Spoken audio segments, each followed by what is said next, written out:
I was in Australia at the time in a food court at a shopping mall doing my Christmas shopping, and she texted these two songs through, and I'm like, oh, I guess so. I just sat there with my little AirPods and listening to these unreleased Taylor Swift songs.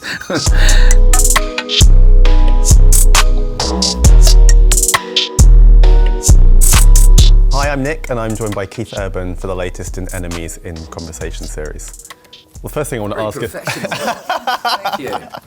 Doing my best. Well, yeah, the first thing is back on tour. Yeah. Finally. How does it feel? Finally is the word, yeah. It feels great. I think because we've played so much over the years, even the first show back, which was, I think we counted 542 days or something in between the last show and then the very next one. It felt like, after like two songs, it just felt like, felt like we had just played the week before. It's crazy. How was it when you, in those like 500 odd days when you were grounded, was that quite hard for you as a musician not to be able to get on the road? A little bit, yeah. I mean, there's a difference between not playing because you're choosing not to and not being able to play. And that's a really foreign feeling to all of us, the crew, the vendors, everybody, the band, everyone. It was, strange, very strange. And in the UK, you're playing relatively small venues for you. Compared to some of the places you're playing on this tour. I think in Nashville it's like a 70,000 capacity stadium. Do you kind of tailor your set in different ways to the venue you're playing, or do you not? Yeah, definitely. Not just the venues, but even sometimes the night of the week. And, I've always loved having a somewhat of a structured show with these spots all throughout that are completely freestyle, you know, just so that you can be in the moment. So I'll go off script quite a bit on any show. Are you quite good at reading an audience and seeing what kind of mood they're in on any given evening? Yeah, that's just from coming up playing in the pubs and clubs, you know, just 10,000 hours, as Malcolm Gladwell says, you know, getting that under your belt. At some point you can feel the crowd, yeah. Have you noticed any difference in audiences post-pandemic? Because like when I've been at gigs, I've noticed that like people are really, really up for it. They were pretty drunk and rowdy in 2019 though, yes. I think maybe the first lot of concerts after everything came back out again and everyone was coming out to shows. But, you know, it's interesting because people were saying during the pandemic, they're like, oh, do you think there's going to be people wanting to get in the mosh pits? I'm like, yeah, like tomorrow. People are ready to go, you know. So it's nice to actually physically see that back again. I've got to say, I feel like the gigs I've been to the last kind of 6 months have been the rowdiest crowds I've seen in a long time. And artists where you wouldn't expect the crowd to be rowdy, the crowd has been surprisingly rowdy. Yeah. And I think it's because people are just really like got so much pent-up energy to see live and music maybe just again. a renewed gratitude for this experience that we're all having at any given point. In your gig in Manchester, you sang Love Can Build a Bridge, tribute to Naomi Judd. I was wondering what made you want to do that tribute and that song in particular? I've played in a few different bands where there was female singers and we covered Judd's songs in those situations. So I feel like I grew up with the Judds. I didn't really know. I met Naomi briefly one time, but I knew Winona. I know Winona a little bit, and I've met Ashley a couple of times. So it was crazy, surreal news to hear that Naomi had gone, and you know, within 24 hours before they were going to be inducted into the Hall of Fame, so it was surreal. I remember just before the pandemic, I went to Nashville just for like a vacation, and I went to the Hall of Fame, and they had a Judd's exhibition on at the time. It was one of their special exhibitions, and like the story's amazing. Like they're kind of like, you know, no one would have bet on like a mother and daughter act becoming like the biggest act of their time, and yet they did it, and I was just like kind of blown away by what they did, and their costumes were amazing. Like, 'cause that's what they had in the exhibition. You're like, wow. Yeah, I mean they were of their time perfectly. Had the right look, had the right sound. As a record, still sound great. You've also just released a new song, Nightfalls, which feels like a bit of a kind of summer anthem. I was wondering, like, what was your aim with that song? What kind of vibe were you going for? I wrote it with Greg Kirsten and another writer called Mazzella. I've written with Mazzella before, but Greg and I hadn't actually written together. We'd worked together before on a previous record, but not writing. And it was the middle of 2021, and it was another year of not touring. You know, I thought come 2021 summertime we'd be like back out on the road getting at it, and we weren't. And so we went into the room to write a song, and Greg had this cool little groove going, had a sort of a yacht rock vibe, and I'm like, unabashed yacht rock fan. And the lyrical idea was really just really born of that desire to be out into those sort of outdoor music settings, whether it's a festival or something, late summer evening, you know, like sun's coming down, everybody's in the zone, you know, that feeling that you get. Not just being on stage for me, but being in the audience. I love going to concerts as well. So it was born of that. So that opening line, we've been through some hard times, but I ain't gonna lie, I don't want to think about it, not with you right here tonight, because who knows if tomorrow's even gonna come. Stay with me and dance until we see the rising sun. It was just, I just wanted that feeling to be back again. So it was probably my way of feeling like I was back on tour before I actually was. How do you pick who you want to write with? Because I guess at this stage in your career, you've worked with loads of different people and you probably could work with anyone. So like, how do you know like who you want to write with, who you want to get on board as a producer? I just kind of keep a mental list of people I really love what they're doing, whether it's a producer, sometimes an engineer, sometimes a mastering engineer. I'll hear a record and I'll clock the way that it's mastered, and then I'll see that name again, and I'll see that name again, I'm like, great. Songwriters, same thing, you know. When I heard Issues by Julia Michaels, it was just one of those things where I immediately wanted to see what would happen if we got the chance to write together. Wow. And did it live up to expectations? Beyond. Yeah. She's amazing, absolutely amazing. We've written a few things now, and she sang on a song that we wrote, and she came on tour with us as well, so yeah, she's amazing. Do you still get nervous going into a songwriting session, or at this stage is it kind of, you know, you're used to it? I guess you never know if like the creative energy is going to quite click. Yes, that's part of it. That's part of it. You don't know if if you're going to be, I don't know if I'm going to be in that place that day. You know, we all have days where we're just not in the zone for whatever reason, and you just hope to God it's not going to be a day when you're writing with someone on your one day together. I wrote with Greg the day before, and Greg Kirsten the day before that, and nothing. Just, it was one of those days where it was like, oh no, I've got nothing, you know. Luckily we had 2 days, and on the second day, just Nightfalls happened, so. If you're having one of those days where it's just not happening, like, what do? Do you just try and block it out and think tomorrow's going to be better? Because it must be so frustrating when you feel like you've got the session booked, you're ready to go, and then nothing's. It is what it is, and I think you can't stress out about it. I mean, staying playful is key, you know? Just messing around with other things, particularly when you work with somebody who's a musician, like, say, Greg Kirsten, because you might be able to build a loop or a track or a hook or something that could become something later on. Okay. So I'm like, all right, well, today we just got a little spark of something, and we'll finish it some other time. So, and worst case scenario, you just had a great day hanging out. It's pretty good. That's a nice way to look at it. Yeah. Do your songs tend to start on guitar, or do you start with lyrics and then take the music after that? Any combination, really. Yeah.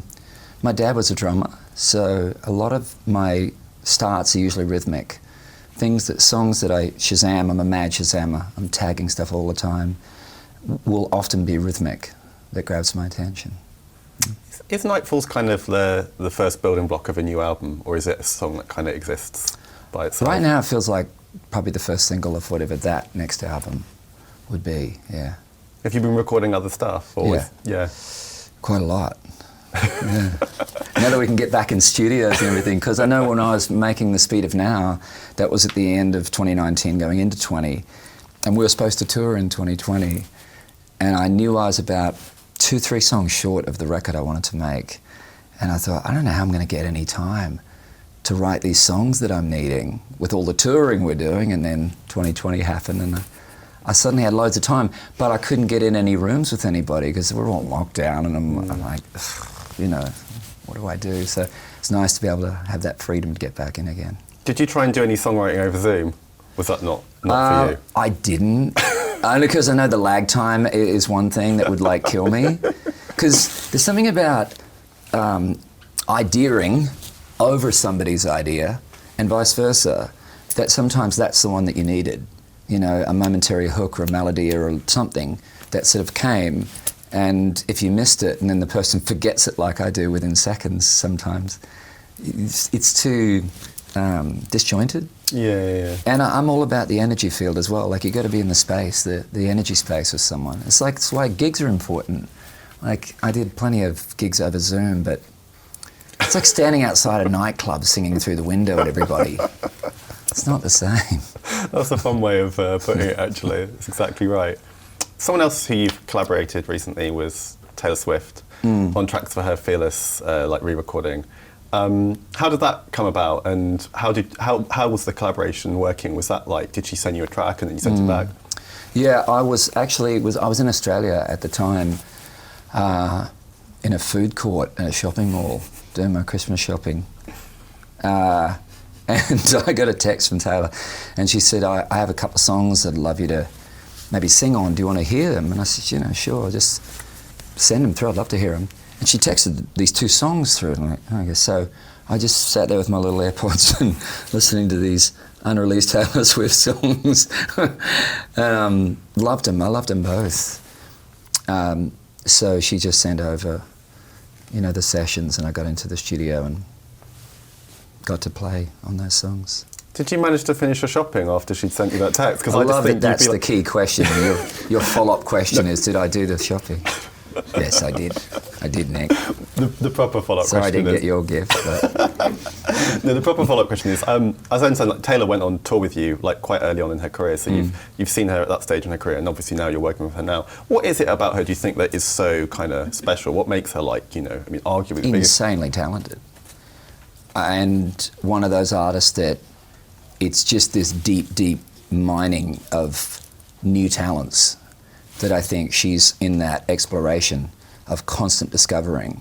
And I love that she's just bold. I don't even know if she's fearless, but I think she's willing to fall in the attempts of finding something new. That to me is a true artist. Could you tell, back in the early days, that there was something really kind of quite special there? Was it quite obvious? Oh, yeah. Yeah, she just had this massive energy of confidence and charisma and curiosity and everything. And then when you can write like that, she's really, truly one of the great writers. I think it's interesting you use the word bold, because what she's doing with re-recording her albums is kind of unprecedented, really. I mean, that's a bold move in a kind of business sense, as well as the huge creative endeavour. It's kind she always just finds another way. Yeah, thinking outside the box. Always in motion, always in motion. That's what's great. Something gets in her way, she just gets around it, under it, whatever, through it, doesn't matter. This is maybe related to a question I asked before, but when, in terms of kind of an artist you want to collaborate with, like do a feature or a duet, how do you decide which ones are a yes and which ones are a no? Because I guess sometimes you must get asked to do a collaboration and you think, well, it's not quite right for me. But that's the response I usually get. The song doesn't suit me, or it's just not the right fit, and hopefully we can find something else to do. Do you ever get sent a track that's you're just like, oh my god, this is so not me, I don't understand why it's been sent to me? I get pitched songs that people have written. I've gotten a bunch lately. For some reason, in Nashville, somebody said, oh, he's looking for songs that sound like Golden Road, which is one of my very first records I did. I've no idea where this came from, this directive, but I started getting all these songs that, first of all, was like, why would I record something that sounds like I've done it a long time ago? And then secondly, it was just, sometimes you hear songs and you're like, oh my gosh, that's how you hear me. You know what I mean? It's like, oh no. So, God bless them. That must be quite strange, having people send what they think you want to hear. Oh yeah. It's like somebody buying you clothing. Here, this jacket will look great on your neck. You're like, oh really? You think I would love this jacket? Oh, damn. Yeah, it's like that. Do you get pitched many dance tracks? Because it feels like these days, kind of dance producers love to work with artists from different genres. It feels like that's kind of what's going on. Is that something that happens to you a lot? Yes, a little bit. Yeah.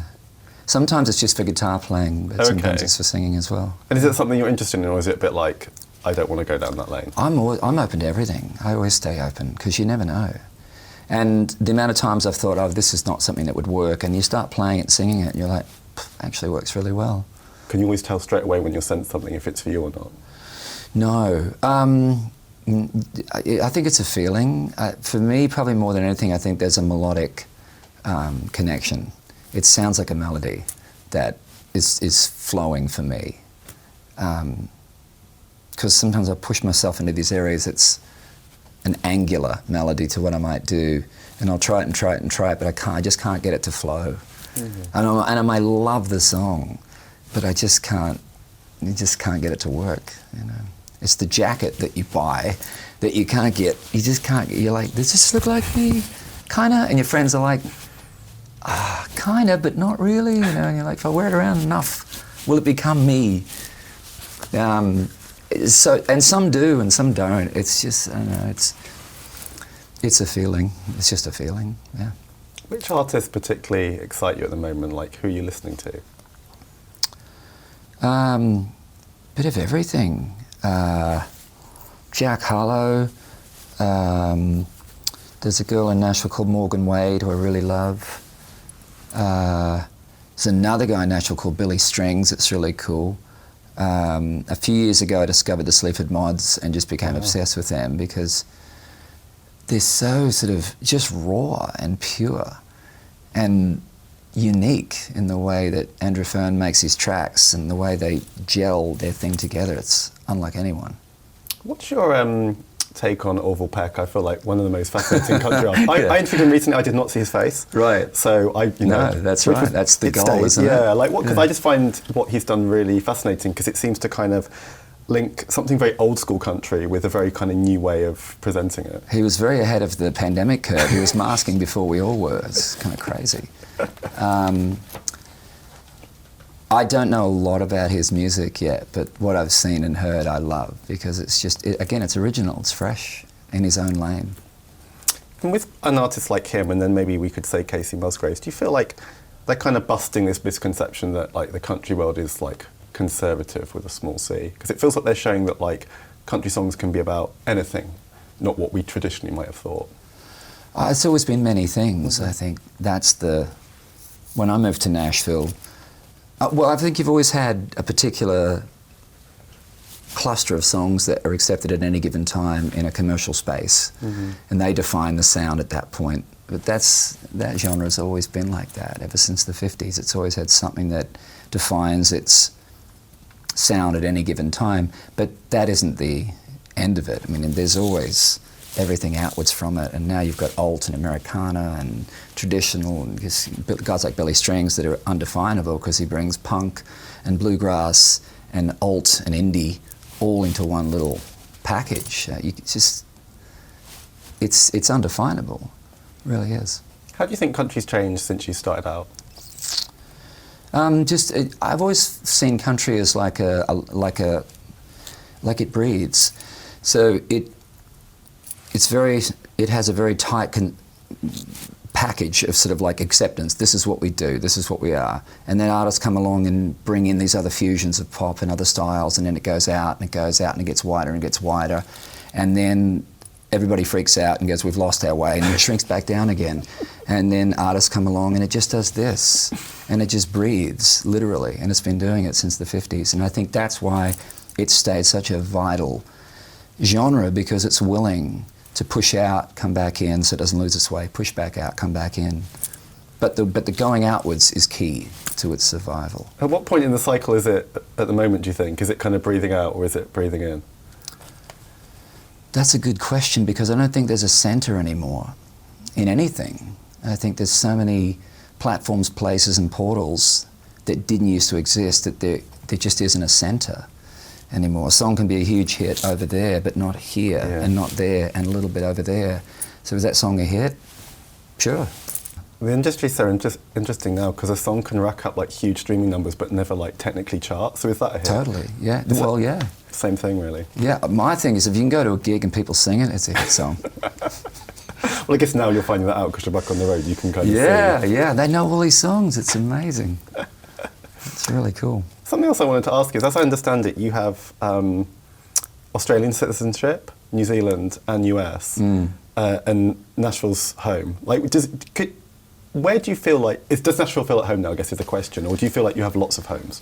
Yeah, Nashville feels home only because I've lived there longer than anywhere, ever. I've lived in America longer than I lived in Australia at this point, which is crazy. And I still meet people and they're like, welcome to America.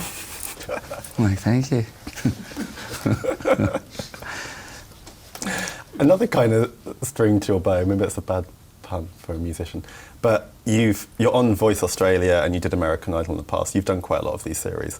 Having been on those shows for a long time and worked with lots of different judges or coaches, as they're called on The Voice, what makes a good judge or coach on those shows? Who are the ones who really stand out? Like, what is it you have to bring to those shows to make it really kind of pop? I don't know. I mean, it's not really a broad-stroked answer. I think it's so individual for everybody. Everyone does what they do and chooses to be who they are, whether it's their authentic self or some variation of it. What do you like about doing those kind of shows? There's different energy to touring, I guess. I like being in a situation where you can mentor people. So maybe give some advice that can help. Sometimes really simple advice, you know. We were doing a show one time, but the struggle I have is that I don't want anybody seeing the advice I'm giving. I kind of want to quietly give it. What, you don't want to do it on camera? Because they want to run with the camera, film it quickly, you know. There was a guy who had this, it was a really tall dude, and he came out and he played and he did a song on guitar, just singer-songwriter. He was really cool, but his guitar was way too high. It was like right up here. And it just made him move weird and everything. And so I'm watching him and I'm thinking, the first thing I'm going to do is tell him, let's just lower the guitar just a little bit, because A, it'll look better, and you'll move differently. It'll be really good, but no one will know what's happened, you know. So I was going to go up to him and I'm like, so your guitar strap, and I could hear the producer go, wait, we're going to get the cameras over there. And I'm like, no. You know, don't want you filming that. And I said, maybe we'll get to lower the guitar strap. If he goes, oh, that's as low as it goes. I was like, all right, so we'll get you another strap, you know.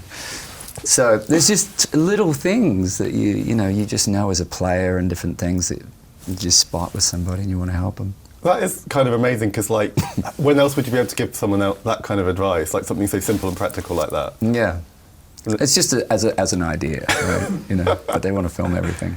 Your Rita Ora is a fellow coach on Voice Australia. Has she given you any tips on what to do while you're in the UK? No, I should be asking her that. But I mean, we come here so much. I sort of feel like I know London pretty well, particularly. What do you like to do when you're in London? I like to go out and see live music when I can, and I love getting on my bike, like bicycle bike, not you know, and just hightailing it. It's the best way to get around London, I reckon.